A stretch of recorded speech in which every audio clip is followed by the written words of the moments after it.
Good afternoon, sir. Yeah, how's it going? I'm wonderful. What's going on with you? Nothing much. Running this campaign, living life, living good. I can't believe it. We're here today. Today we are here. My name is Curtis Rodriguez Porter, and I am a brother, Lambda Theta Phi, Lambda Fraternity Incorporated, Pledge Follow 9 at Central Connecticut State University, Untitled Chapter. My almost 15 years of Brotherhood in just a couple of years. I've done a variety of things, but there's no greater honor for me to be sitting here today with Mr. Jeffrey Chavez, who is running for national president. Yes, sir. I was his PM, line of 3, and here we are, 9 years later. Yep, about to be 9. I just, if you would have asked me, I wouldn't have believed it. But, I think about the conversations and things that were had, and you reflecting over the years saying, PM, I thought about this from back in the day, I thought about that from back then, and for you to be where you are at today is a proud moment for me, a proud moment for our state, a proud moment for the Brotherhood. And I definitely want to congratulate you, because being at this moment alone is huge. And speaking from experience, I know how huge it is. And, I feel like you're in a great place, and there's no better time for you to, try to take over the reins as National Vice President of the Theta Phi Fraternity Incorporated. National president. National President. Absolutely. We skipped the vice president. Right, which I recommend doing. Absolutely, just go for it. Yes. Do not, feel like you need more. That's what I did. But I think by going to the top is the best way to do it. Always been that way. So, how you feeling? I feel good. I feel great. Like I said, just running the campaign. I think the campaign is going great. Most of all, I'm having fun with it. Right? So sort of like you said, the importance of it. It hit me like once the campaigning started, and brothers from all over the nation supported me, contacted me via social media or just phone numbers, phone calls, random calls at all times of the day. Like, hey man, congrats on even just running. So far, honestly, I think it's going great. It's going great. I think that's one of those things where you have folks you don't know, folks that you do know, contacting you either to ask you questions or just say, you know what, I don't know you personally, but I've been following behind the scenes, and I just want to ask you these questions, or I just want to congratulate you, and I think that as a leader, those are one of the things that some folks don't realize, just because the importance of how you move, how you maneuver. Folks are looking, whether you realize it or not, there's always someone who is paying attention to you. And I feel that when you get in positions like this, those things start to come up more and more. So on that note, as a leader, right, how does it make you feel, to be a leader? Because you definitely are a leader. And overall, I've always been in leadership. I always wanted to be in leadership, just for the next one up, right? When I became a brother, we were sort of lacking leadership in certain areas in Connecticut. There wasn't a full executive board, things of that nature. And so I wanted to always be in leadership so that, the brothers after me always have someone to either reach out to, look up to, phones out here, reach out to, look up to, or, in general, just always be there for them, right? I feel as though the opportunity was presented to myself, right? I was able to join, I was able to, continue the legacies of Tau and Connecticut. And so I've always wanted to do the same for, the same reins, right? For Tau Chapter, for Connecticut, for the organization in general. At every single layer. At every layer. Regions, right? I've been there forever. Regions was new, so, when I first joined, it wasn't there, so it wasn't on my mind. But when it came up, I joined regional leadership as well. I mean, and when you're in those positions, it gives you a mindset it changes or can shift your mindset if you're open, right? Because there's just so many things happening, Yeah. right? And I think that a lot of what your undergrad situation was like can have something to do with that. The way in which we're brought up could have something to do with that, and then also the company you keep, right? And so, you know, I know that way back when you were younger, you know, just a lot of things happen from what Lot would say too early in one's life, right? That can definitely have some impact. And you know, I know a little bit about your story, right? But not everybody else knows about your story. And I just think that if you could just share how some of that has impacted the way you think, the way you walk, the way you talk, just the way you are, and what has given you that grit to be in this position where you're at today. If you just go in a little bit about that. So, like you said, a lot has happened in my life, right? So just to touch on, you know, just various things when I was a baby, like, you know, less than 3 years old. My mother was a dope fiend, dating a dope dealer, and so we were taken by child services, right? In Connecticut, we call it DCF. We were taken by child services. So I have 3 siblings, but my father's only child. So when I was taken by child services, we were all split up, and you know, different siblings with different family members. And my father went, and you know, he got me. So I've been with my father ever since.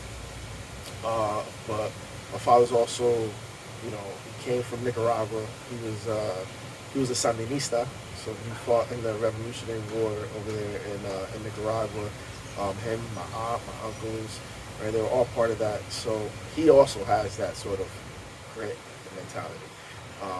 And so just living with him, he's a construction worker, right? We were well off. Right? It was myself, him. At times I lived with my aunt and my cousins that like I consider like my mother and my sister. Then my stepbrothers and my stepmother. And there's times when we had, you know, 13 people living in a 3-bedroom apartment. Right? There was then again growing up. I always did well at school, but growing up in an urban area, right, you learn how to sort of survive. You learn how to survive. You learn how to react to certain things, right? People try to test you in certain ways, and you know, you gotta fend for yourself at certain times. And so that was pretty much what it was like for me growing up, right? Also, you know, most people that have had the conversation with me know within the Brotherhood, and it's not that I don't like to talk about it or that I do enjoy talking about it because it comes up so much. Just often within brothers, they always want to know why, right? Like, how did you come up to this? So, like, it all falls into place.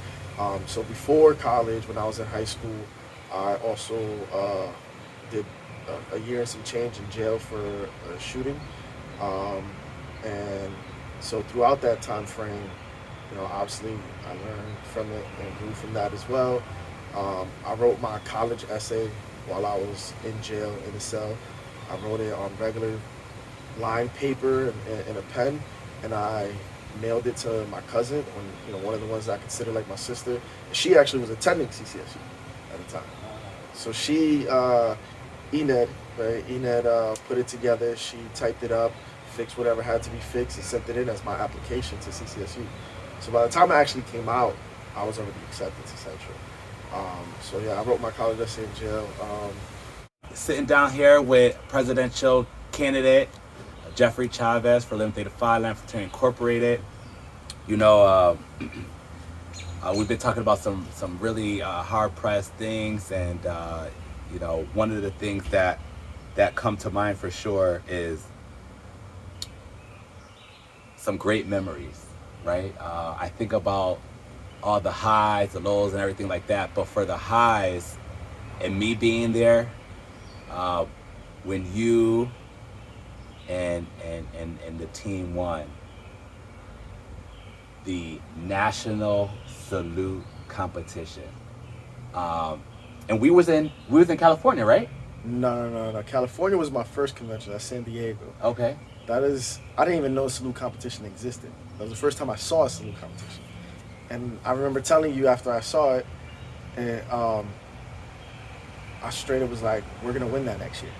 That's right. Oh, We because you and saluted I, though. we saluted. We saluted. We were part of like an Yeah. intermission while they did Right, like right. you know while they did their votes or whatever That's right. for who was gonna win. But we saluted together, and there's some dope pictures that came from that. Yes. So San Diego was the first time my first convention, and we saluted there, but we were not part of the actual competition. That was my first time seeing a competition, and that's when I was like, okay, I'm winning that. I'm going to win that. And so then the one that we won was the next convention, which was Atlanta. Okay. Ooh, hot Atlanta. Yeah, that was 2015 Atlanta, which is also my favorite convention. Like, Besides the traffic, it was a great one for I sure. didn't have a car, so I wasn't driving. I was in, so I didn't get to experience any of that part. But Atlanta to me, I mean, it was just dope. I got to see J. Cole for $1.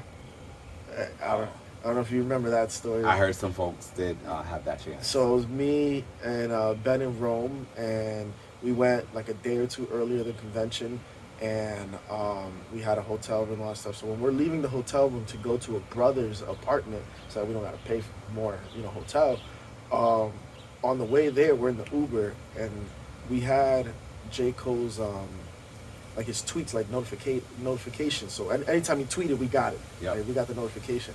And so we knew that he was doing it in Atlanta at the time. We didn't know where, because that was a $1 in a Dream tour. He would just drop it, and like the first couple thousand would get it for $1. And it was usually a small location, and it wasn't. He had just dropped his new album at the time, Forest Hill Drives, but it wasn't that kind of concert, right? Like it wasn't. He wasn't doing new stuff. Right. He was doing his underground stuff when he was blowing up. So his first couple of mixtapes. So we stood in line. Like, well, we got the text, the notification, while we're in the Uber. We tell the Uber, nope, turn around, go to this location. By the time we get there, it's like only 10 minutes after he tweeted, there's already hundreds of people there. They were ready. And we get in line, and we're sitting there with our luggage and stuff. So I remember people thought that we were one of those people like follow tours, right? So the people are asking us like, oh, where you guys from? Like, you guys, you're following J. Cole. It's like, no, we just happen to be here for a convention, and tell them that we're Greek. And this is Atlanta, so like everybody's Greek, right? Like we're in line with like AKs and alphas and all these people that word. So we're just talking. But yeah, so Atlanta was just a super dope convention. But that is where we won the national salute competition for the first time, 2015. Myself and my little brother, Mario Smith, and it was an amazing feeling. But it was, I would just say, emotional. I think the most emotional I've been is when I won chapter of the year. It was just like, you felt like the man, right? Like, especially at that time when saluting was really starting to look like a thing of the past, right? Yeah. Should we still keep saluting? Should we change saluting? Should we do anything? Right? Strolling, all these things.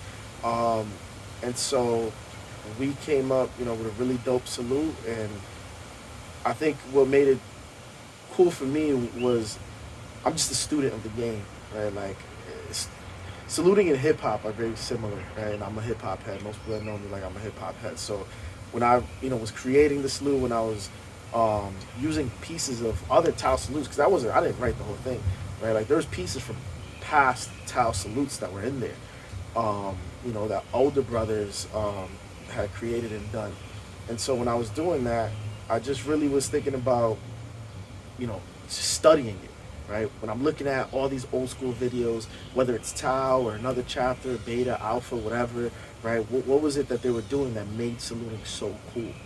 Right? Because that's what it was that I liked about saluting, right? Like, I was more attracted to a salute done in the 90s and the early 2000s than the ones done in my time frame of becoming a brother, right? So I'm like, what was so different? What were they doing? And so I just, I studied the game, and I just used that, and, we won the salute competition. I remember being there, and me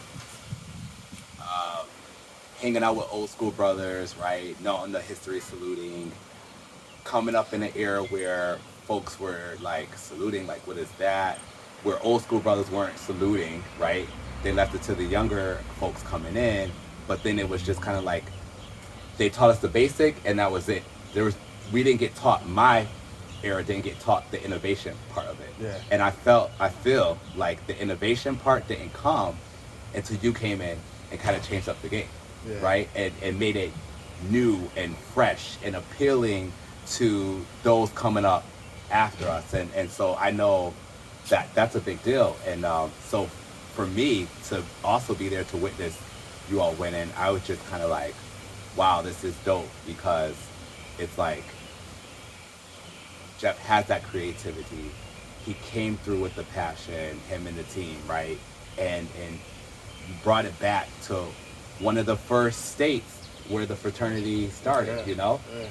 Yeah. So it's just kind of like you brought it home for us. And I think that it was a pinnacle moment, and it came at the right time with the right person.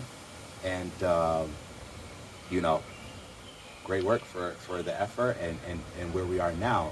And speaking of creativity, like where does that creativity come from? And I know like the historic piece, right? That there's militant components to it, right? There's that poetic piece to it. But for you, like where does that creativity come from to write so many salutes that I've witnessed, over the years? I have way more salutes than I know what to do with. He's gonna come out with a salute mixtape, y'all. a lot of it again comes from hip hop, right? As a hip hop head, like I could be driving around, I remember writing my salute to it was essentially competitively a diss to Buffalo, right? SUNY Buffalo, right? Because again, I had won the salute competition and whatever, and so SUNY Buffalo had come to the regional conference in Connecticut, and they won, right? They beat us, right? Fair and square, they beat us, and that was a lack of preparation on our part, right? Like coming from the Northeast, as you just said, there hasn't been a lot of chapters of brothers writing new salutes, right? And so a national salute competition is a little different, where there's brothers everywhere, right? So I don't leave it up to chance. Where the regional, I'm like, I don't remember the last time any of these guys came out with a new salute. So we just did our regular Untitled Chapter salute, and they wrote some really dope stuff, and they won. So I remember promoting for national salute competition, or no, the regional conferences was happening. I remember promoting the salute competition for the regional conferences, and everybody's like, oh, we're going to beat Red. We're going to be the first to beat Red, beat Tau. And a brother from SUNY Buffalo was like, oh, we already did that. So I was like, oh, hold up, right? Calm down, right? Calm down, like, yeah. And so it was all competitively, because I have nothing but love for SUNY Buffalo. And the brothers that won at that regional conference, I pledged them all, right? Like I taught them how to salute. I gave them that intensity when I was educating them while they were going through the process. So it wasn't like a smack in the face. It wasn't like I was an offender. I was super proud. But it was like, okay, now we're competitively going at each other. And so, to get back to the story, it's like I could just be doing anything, listening to music, and the salute would just come to mind. So I remember that day that I wrote the salute, to competitively go against them at a regional conference. I was driving after a club one day. It was literally like 1 a.m, and I'm driving after a club from New Haven to New Britain, so that's like a 35, 40-minute drive. And I'm just bumping Big Pun, and he says something, and I was just like, okay, and I ran it back, and every time I run it back, I think of a new line. So a lot of what I do is I'll listen to hip hop, and I don't exactly steal their words. They say something that I feel like I can use that in the salute, right? And so I'll take certain words out, fit certain things in, make it sound more named than five. And then I'll do that, and I'll put it in my notes on my phone. And my thing is, I don't really write a full salute until I have to. Okay. Right? So I could do this for months, and I'll just have pieces and pieces. If you look at my notes, there's pieces of so many different salutes, different bars.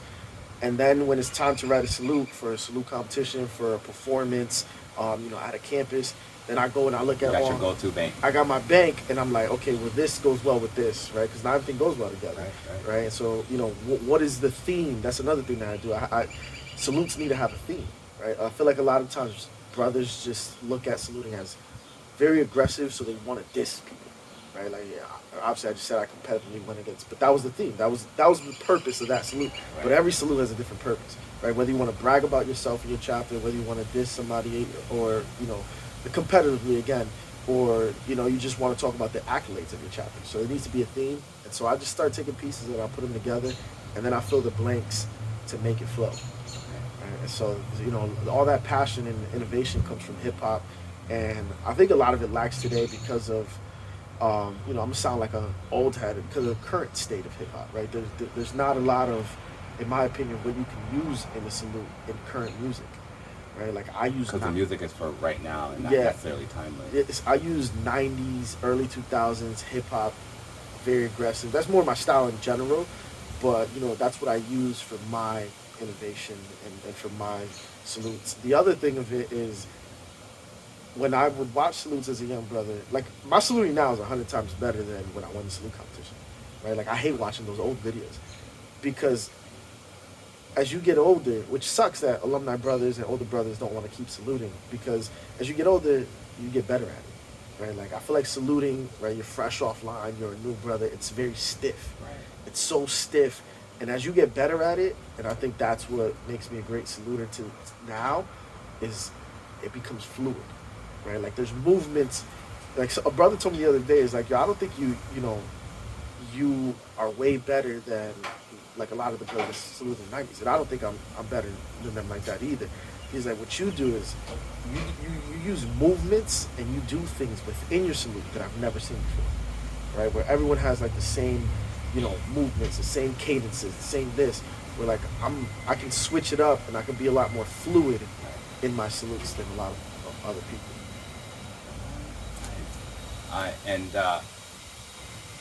I think about all the rehearsals and the practices and all that kind of stuff that goes in behind the scenes, just for you and in your style, is repetition key, or is it something you're like, let's just get this done quick and you kind of already have it? No, repetition is key, especially for me. I've written so many salutes now that I need to practice a lot, because I mix them in my head. Like there's so many, if I just, thankfully most of the times when I salute, it's on the spot and I'm by myself, right? So like, I've noticed like, once I finish the salute, I'm like, yeah, definitely, that's not the salute I meant to do, right? But, I'll do the beginning of one salute that's in my head, and then I'll do the middle of another. And thankfully it flows all the same, because no one knows, right? No one knows that I'm messing it up. But that's just the simple fact of I don't remember. Right, so like if I salute on the spot, I'll have probably like my go-to salute that I remember the most, but sometimes I'll forget pieces of it and I'll fill it in with other salutes. Gotcha. Right, so I need to now, especially saluting as long as I've been saluting, I practice a lot, because if not, all these other random bars and salutes come in my head and I just start doing them. So, I know that you mentioned you're not a politics guy. But we are here, you are campaigning. The good thing is you have created your own narrative for your campaign. So I won't necessarily say as of right now there's a lot of speeches involved, right? But, once we get to the national convention, that could totally be a thing. What are your thoughts? What are your feelings? Like, just shaking all the hands, kissing all the babies type of thing. Like, just how does that make you feel? I mean, overall, I love it. I feel like that's not much different than what I currently do, right? Like, I've never been a standoff brother where I'm like, I'm only from Tao, or I'm only from Connecticut. There's young brothers to this day that ask me about convention, and like, we have to share a room with random brothers, right? And they don't really like the idea of it. And I'm telling them, like, I've always shared a room with a random brother my whole time. I've gone to every convention I've been a brother, and it's always a great time. Like you meet new people, you have opportunities to build new relationships and build memories with people that, all across the nation that you probably won't even see another time, but you'll have them on social media. Like, hey, remember this from 10 years ago? right? So like, I don't see that any different from what I currently do. I love, talking to brothers, getting to know brothers, understanding where they come from, what their chapter's like, where that chapter is, right? I'm a founding brother. I just crossed a new entity in, I don't know, New Mexico, and I'm just like, oh, that's dope. Like, how, right? Like, who recruited you? Who came to, to make all this happen and all that stuff. So, shaking hands and kissing babies isn't really an idea of bothering me at this point. And like I love being around Comes brothers. natural. Yeah, it comes. I just love being around brothers. Definitely a people's person. Um, as long as I've known you for sure. And I'll just. It's funny because I wasn't. I definitely wasn't. When I was first recruited by Hob to be a brother, I was like the most antisocial person. You would not be able to tell today. That is for sure. Again, one of those like Jeff growing moments that you have to know him from the past to know, how far you've kind of like opened up.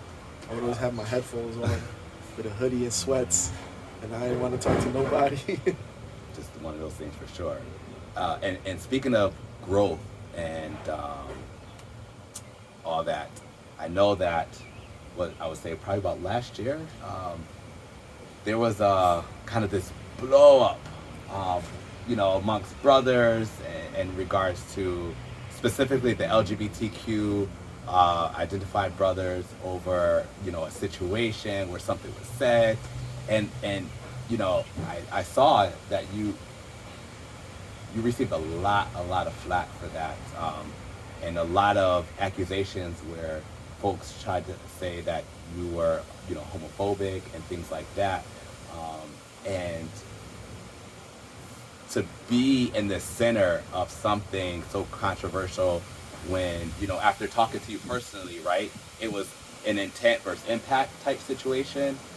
However, you being in it, right, and having to navigate so many different spaces, right? You have the LGBTQ community, you have the Brotherhood, you have your Jeff, right? You have Red, right? You just have like all this that you're navigating. When that situation hit, how did it make you feel, and how do you felt like you learned through it? Because you definitely didn't just push it to the side. I feel in witnessing you kind of learned through that. If you could just go in a little bit. So I think you kind of explained it perfectly. It was navigating all those things, right? To give brief background of how it came about, it was just a simple, I don't want to say argument, really. It was just a simple debate between myself and a brother, right, who is trans. And, we were going back and forth in our opinions, and, somewhere through the conversation, he had said, okay, boomer, right? And that was, in a time, it was like, so it was not a year, it was almost like 3 years ago now. Oh, wow. Well, yeah, like it was like almost 3 years ago now. Time flies, right? Yes, especially during COVID. People don't forget though. The people don't forget. And the internet don't forget. Yeah, sure. Right. But so he said, "Okay, boomer," and at that time, that phrase was popular on social media, right? Like I'm not that old, where I'm not on social media, right? Like I'm on Twitter, I'm on all these things, and so it was popular, especially like on Twitter, where it's just like it's kind of just shutting you down, like. Yeah, all right, whatever, like, you're old, your mentality is old, like, you're a bigot, like, it was almost like the equivalent being called, like, a Trump supporter at the time, right? And so, that's what, he replied to me, like, we were having this debate, and I had said how I felt about the topic at hand, and, he responded, okay, boomer, right? So, again, it was his intent that affected my response, right? Like his intent, 100%, in my opinion, was to disrespect me, right? It was to disrespect me, and so that's where the navigating, is like brothers know. Like I always say, there's three sides of me, right? Like there's Jeffrey, there's Red, and there's JJ. Jeffrey is the more professional side, right, when I'm introducing myself, Red is kind of the more aggressive to, really kind of, I think, more me, right? Like I'm not trying to be, PC or political or whatever. Like this is just my first reaction and things of that nature. And JJ is my family, right? That's what they call me. It's kind of like the most childlike version of me, right? You see me, having fun and all these things with my family, right? And so I think that was a mental debate between Jeffrey and Red, right? And so, you know, it was like, okay, you obviously meant to disrespect me. Do you let it go, or do you, reply in the same manner? And so that was, how it happened. Obviously, my reply had a larger, impact. My reply was, a lot more. I guess it was honestly more disrespectful, right? And so, people were saying, well, no one dies for being called boomer, right? People die all the time, just because they're trans. And I don't disagree with that whatsoever.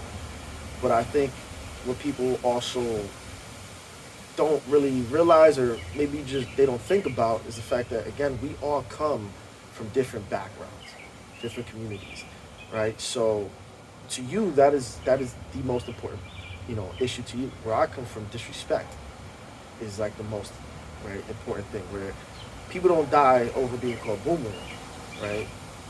People die over being trans.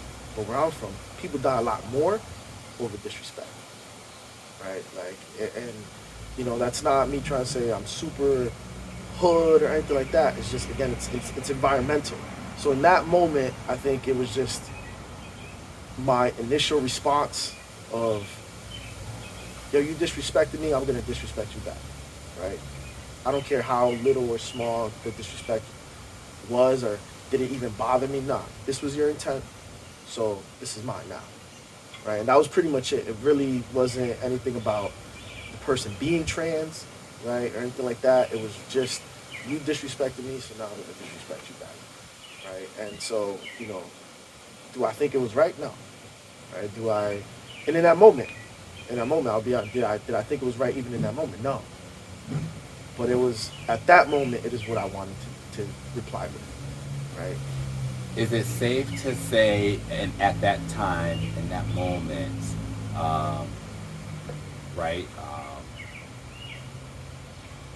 the other folks were coming from and showing up as representation of the LGBT community, right? And then in that moment, you were showing up as a cisgender, straight male, coming from your experience. And it sounds like that's what you're saying, like, where I come from, this is what is passionate and this is what burns for us, right?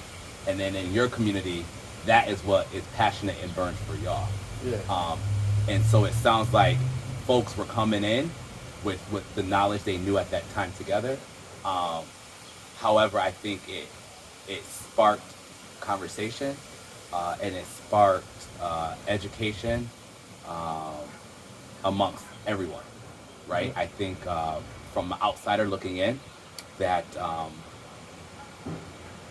the continued dialogue that happened after, right, just became ongoing education. And with social media, and for that piece I appreciate it, because literally you can go through the threads that were happening, read stuff that was put out in the public, because there was definitely conversations behind closed doors, but the ones that were public, and kind of read, dissect, go ask questions, come back, read again, and the same type of thing. And so, again, being an outsider, having conversations with you, having conversations with my Lambda family and the Brotherhood as well, it just seemed that, it was an educational experience for everyone, an unfortunate one with words. However, everyone came in with their own experiences. And where are we at today with all that? So overall, I do want to say that brother, I don't want to, just openly say his name. I don't know if he even wants to be, part of this conversation, right? But I just want to say that brother was open to educating me.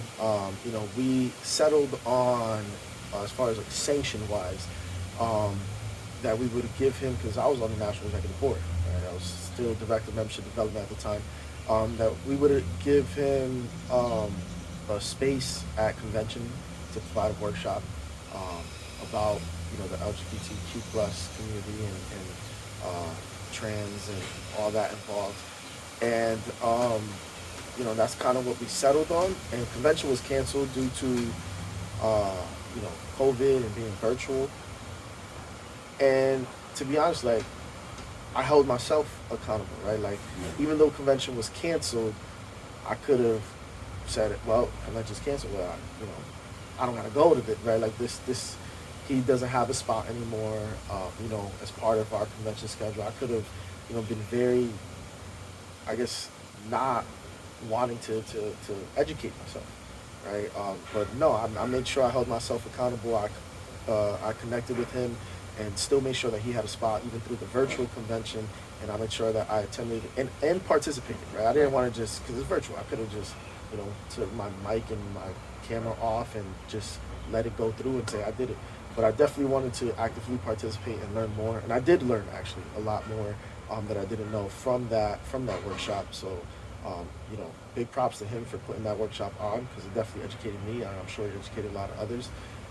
But where we are today with it, as far as me, like, the situation is been done, right? Like, I handled my part. After that, I've had conversations with that brother, positive conversations. We've worked together on certain things, on sexual assault workshops and things like that. So business-wise, we've worked together after the fact, and we've communicated, so I would assume that it's in the past for him, it's in the past for me. It's just, again, I'm a national president candidate, so people bring it up. Right. But Yeah, absolutely. people bring it up. If it was to happen today, right, like the exact same situation, I think I'm a lot more educated, a lot more mature, right? Again, that was more so a gut reaction due to where I come from, like kind of what I know, right? But at 20, there's a lot of things that have been said during this campaign that I just kind of brush off, right? So I think at this age and where I am now, if something like that was to happen, one, I know better, and two, I'm a lot more mature to even want to go like tit for tat, right? Like to even do the disrespect for disrespect. Just like, okay, well, if that's how you feel, I'm just let it go. It sounds like a true growth experience. And, in regards to your presidential candidacy, right? What is a message for the Brotherhood? For my candidacy, what is the message for the Brotherhood? I would say my message is I think, as an organization, a lot of people know that. A lot of things that one of the main issues I think we have is our culture within the fraternity, our internal culture. And so my message is, one, like, we definitely need to fix that. I think to fix that, we have to find something that we believe in again. Right? Like, whether it's, again, studying our history of why we were founded, it could be as simple as our creed or our mission statement, right? But we need to find that, and that's what we need to follow. We need to kind of stick to in everything that we do to better the organization moving forward, right? Ourselves as individuals, our initiatives, who we're supporting and not supporting. I think we just need to go back to the basics and listen, this is our creed, or this is our mission statement. Everything that we do moving forward needs to be a unit in support of that, right? Like, because as a community, as an organization, we all support different things, right? Like, as individuals, right? We're all, whether political or whatever, we all support different things, but we're all part of one organization, right? So I think if, to unite us, we're just going to have to hone in and focus again on why we are part of this organization, what the organization stands for. And everything we do moving forward has to be part of that. Powerful, for sure. And from being, again, in that upper leadership role, right? In my own experiences, I also know that there's the message for the Brotherhood, right? And then also there's that external piece, right? And you're dealing with other Greek organizations. That's you showing up at public forums and mixing with folks, you know. And they do look at the national president to be the face, to be that sounding voice, to kind of speak for the organization, right? So what would your message be for the community at large, for all external folks and our partners and things like that? I think the message would be, again, we're so diverse as Latinos, right? You have Black Latinos, you have Asian Latinos, you have white Latinos, you have Latinos. There's so many different Latin American countries, right? And so we're so diverse that, again, we need to find something that actually unites us, right? And I think that thing is probably education, right? Education and internal racism amongst our community. Right? I feel like these are two things that anybody can get behind, regardless of what you look like or where you come from, as long as you're part of that community, right? The minority community. So I think, taking a realistic look at these two issues, and same as I said about the Brotherhood, it's like, okay, well, this is what we're going to focus on, and everything we do moving forward as a community is to better our education, right? And to educate ourselves and our younger, our youth, and educate ourselves on internal racism within our communities, and again, just focusing, right? Not instead of Ray Rock says this often, right? He always says, what our differences divide us, and our similarities unite us, right? So it's like, just focus on what we can work on and what we can change that will unite all of us, right? We can be all different, we can look different, but we're all Latinos, and just focusing on one specific thing. And I think two of them, right? So it's not one, two of them, majority would be education and racism. The importance of education, anti-Black sentiments within our own communities, and coming together. Absolutely. Both very important things. I work in education, and I'm a man of color, so for me, it's things dear to me for sure, personally.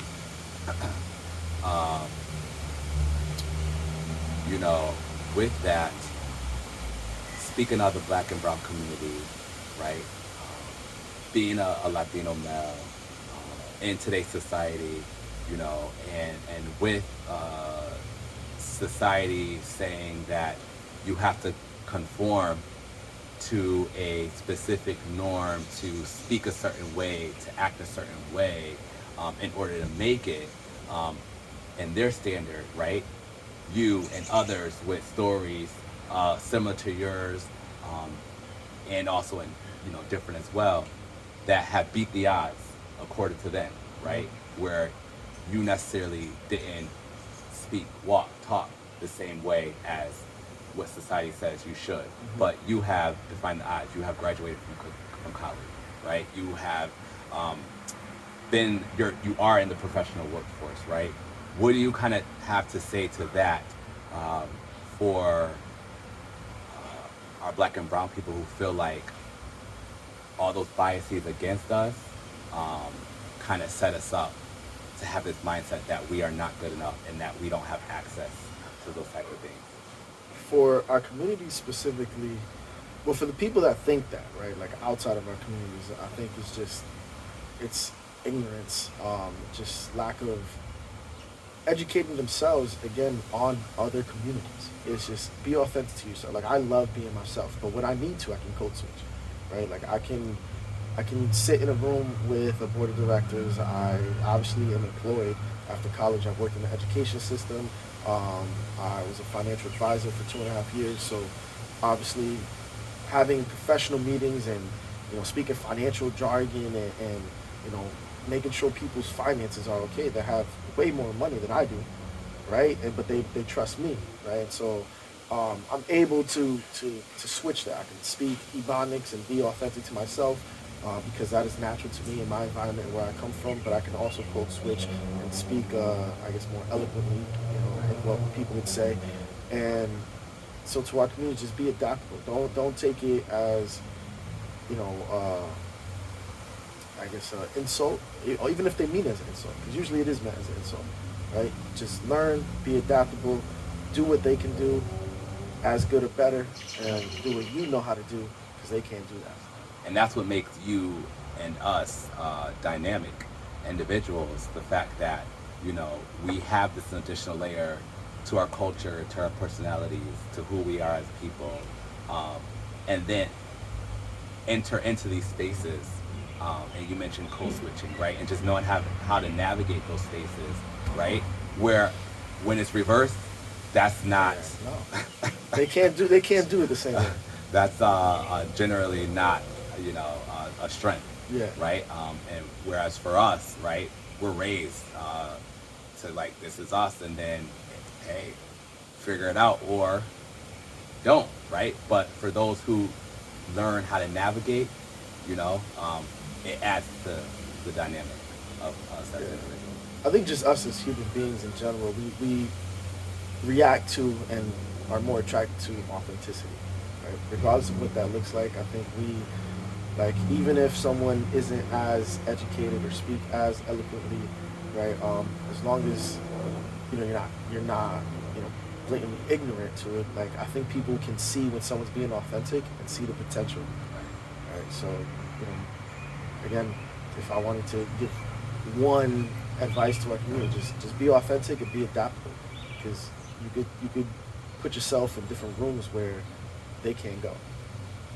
And taking that piece of you, right, come July, you know, with all that you've learned and experienced, you know, what is it that you would do as Jeffrey Chavez, the president of Lambda Theta Phi Lambda Fraternity Incorporated? What is it?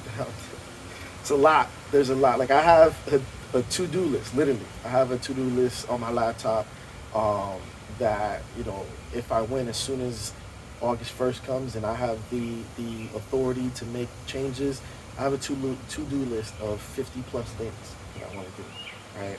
Overall, again, I want to really change our current internal and external culture, right? Our internal culture of, you know, how our brothers behave, right? You know, some of the things that are done or said, views of leadership, right? I just want to change our culture, and it's no different than any other organization or business. Right? Like I read a book recently about culture to prepare me for that, and I learned a lot from it. And you know, we're not the only. Like, this isn't exclusive to Lambda 5. This is exclusive to any. This is exclusive. You mean our challenges? Yeah, like this isn't exclusive. Like this is only Lambda 5. This is challenges. These are challenges to pretty much any group of people, right? Any group of people that are trying to, you know, accomplish something, and there's some groups that do it well, some groups that don't, right? So that book is about all the groups that do it well, right? So, you know, it talks about like Google and Microsoft and, you know, sports teams and all these types of things. And so I just really want to try a lot of different initiatives to better our culture internally. I want to definitely hold brothers, leadership members, everybody across the board accountable. Right. I feel as though the lack of accountability has also affected the culture, right? And then really move us forward into the next version of Lambda 5, right? I feel as though and I love traditions. I don't want to change anything as far as, I'm not trying to get rid of certain things, but I think we need new things, right? New chants, right? Elevation, right? Like I feel like our current chants are, you know, very old school and rigid. Like you can't really do them in any situation, right? Like, okay, what are our next chants? What are our next things that we're going to be doing? That because a lot of it is, you know, public promotion. Right? A lot of it is public promotion, and I'm thinking more so base ground on campus, right? Because that's what grows our fraternity, right? And so just again moving us forward, doing new things, being innovative, and, you know, problem solving, right? I want to work with my board and all leadership to solve problems. Like I feel as though where we are currently, we just been hoping they fix themselves, and obviously it hasn't been working. Well, you're the guy up for the job. You are the guy. And I'm willing, you know. Willing. I'm willing. I'm willing to take that challenge. You hear that, y'all? He's willing. I'm willing to take that challenge. During those challenges, right?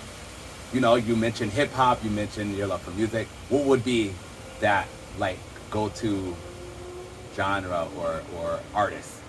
Artist, I think everybody knows I'm going to Jay-Z, right?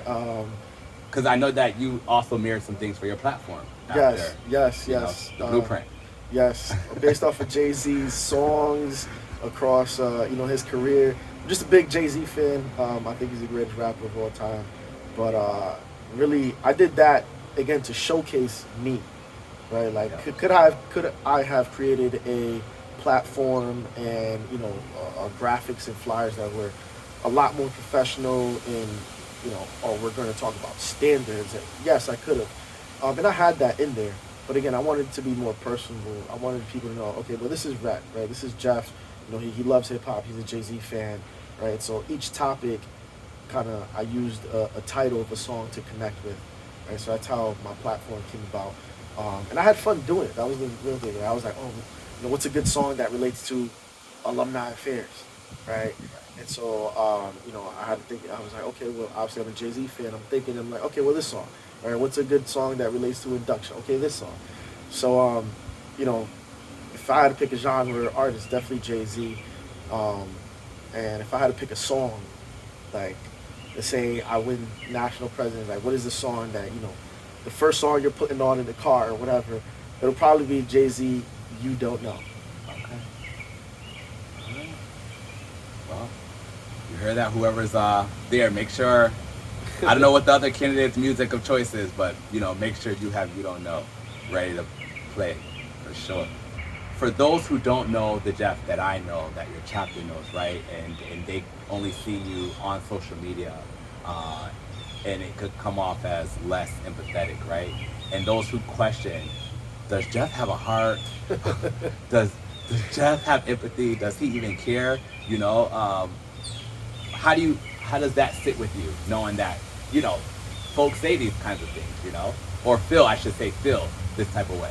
It doesn't bother me. Again, these are people that only know me through social media, and if they got to know me, they would know that's on purpose. Like, I only share specific things on social media, right? Coming from where I come from, like, I don't know, I don't like to overshare, right? Because a lot of people also use things like that against you, I just come from a background where you always got to protect yourself and your own space. So when I'm on social media, there's mostly two things that I share.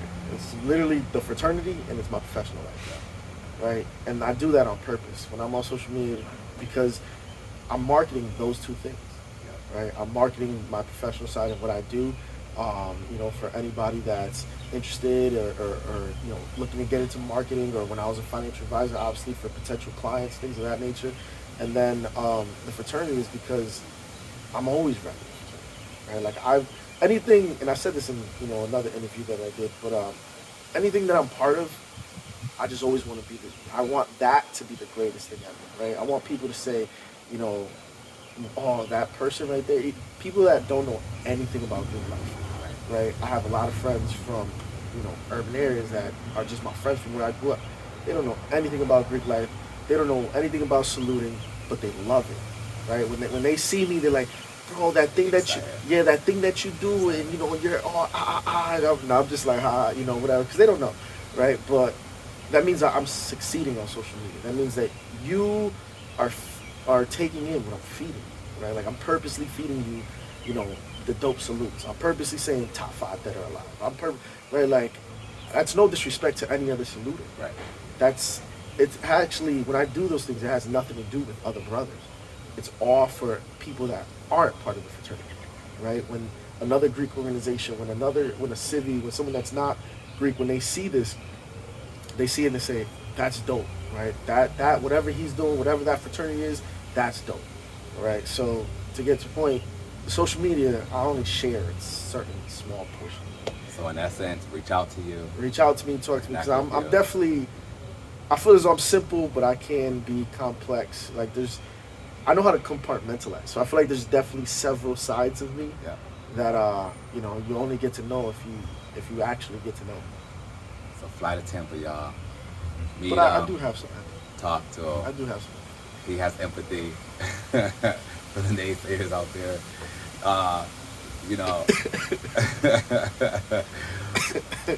I mean, it's a time to be excited. You know, what are you most excited about as we head up to the day? Honestly, just convention itself. First of all, we haven't had a convention in 4 years, so that's number one. I'm looking forward to seeing all the brothers in person.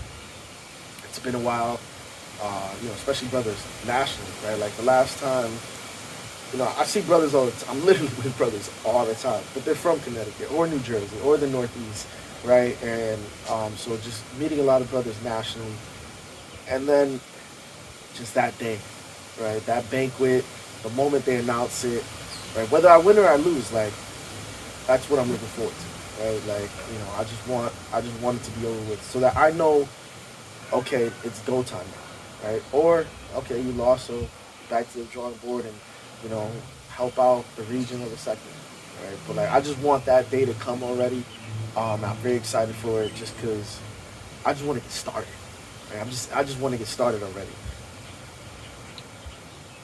And we couldn't conclude any session about Lambda Theta Phi without asking that very important question. When we say Lambda Theta Phi, what does that mean to Jeff? To me, it means leadership, mentorship, brotherhood, and growth. Right? I think it's a network of variety of individuals, and it is what you make of it, right?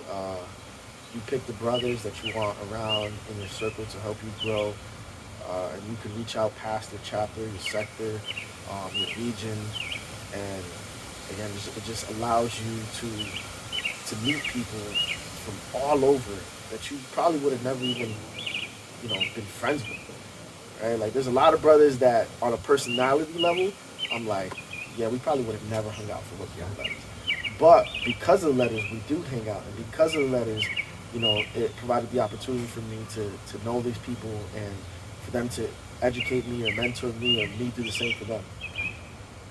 And with that, we have Jeffrey Chavez. We are 2022 Lambda Theta Phi Lambda Fraternity Incorporated National President candidate. Let's see, financial guru, salute, beast. Innovator, right? So happy ever after is a play off the word happy ever after, obviously. So it's a craft beer glassware business between myself and a good friend of mine who I consider like a mentor. He was the one that I remember as a new going to CCSU. Like he picked me up so I could go get my books, get my student ID. He put me into a collegiate prep program. Shout out to Mr. Julio Muniz. But that's also just my boy, right? And so, we drink a lot of craft beers. I personally like IPAs and sours. And so craft beer glassware is like its own culture within craft beer. And we had a whole nother idea before this, and due to us being busy, it just didn't work out. And so this ended up being it. And so Hoppy Ever After is based off of hops, right? Hops is what they put into, beer, craft beers, right? How many hops is it? Or what hops did you put into it? And so it's just a play off of that culture, right? And then the design is my own interpretation and I guess switch up of Disney, right? Because when first we thought of the business itself, so it was Happy Ever After, right? And we're like, well, okay, now we need a logo. And I was breaking my head for like 2 months trying to figure out, I'm like, I don't know what logo to do. And so I just broke it down very simple, right? Like I'm very solution based. I'm like, okay, it's Happy Ever After. What does that play off of? Happy Ever After. What does Happy Ever After make me think of? Fairy tales. And what is fairy tales when you think of Disney? So I looked at the Disney logo and I'm like, okay. I hit up a designer, shout out to Steve Wiley from Untitled Chapter, and I'm like, hey, this is my idea. Originally, I wanted like, cause you know in the Disney logo, there's castles in the back. Yep. I wanted like those big kind of metal. I don't know what it's called. It's like where they make the beer, right? Like if you go to a brewery where they allow you to see that, right? It's like these big. So I wanted that to kind of shape the castle, right? And I wanted that to be the background. But you know, designers, it's their job to really take your idea and then take their own creativity and make it work. And make it merge. And so this is what he created. So that most people think it's like an acorn. That's a hop, right? Which is the plant for the beer. And then you know, it's just the hoppy of that. And so that's how that came about. And we should be having our first glass dropping soon. And really, it's just been fun. Right? This isn't something that I plan to, you know, be a millionaire off of or anything like that. It's just another hobby that we like to do. Follow your dreams. Happy Ever After. You can find more about Happy Ever After on social media. You can find more about Jeff on, you know, let them know. I mean, I know where you're at, but let the Brotherhood know where they can find you. I'm not hard to find. Most people know, you know, how to find me. But on social media, as far as Facebook, you put, you know, Jeffrey J. Chavez, like www.facebook.com/Jeffrey J. Chavez, and bring you directly to my profile. My Instagram is also at Jeffrey J. Chavez, Chavez, not with an S. And yeah, those are my only two. You know, I got a TikTok that I only use to watch other TikToks, so there's no point in following me on that. Look him up and look up his platform, find out more, and you know, be ready to cast your vote come July for national president. Thank you so much. No problem. Appreciate you, man. As your PM, as a brother, as a Cheers friend. to it. I've been sipping those, but you haven't. I appreciate you. Salud. Thank you for joining us, folks. Until next time. See you in Tampa. Shout out to Ray Sean behind the camera.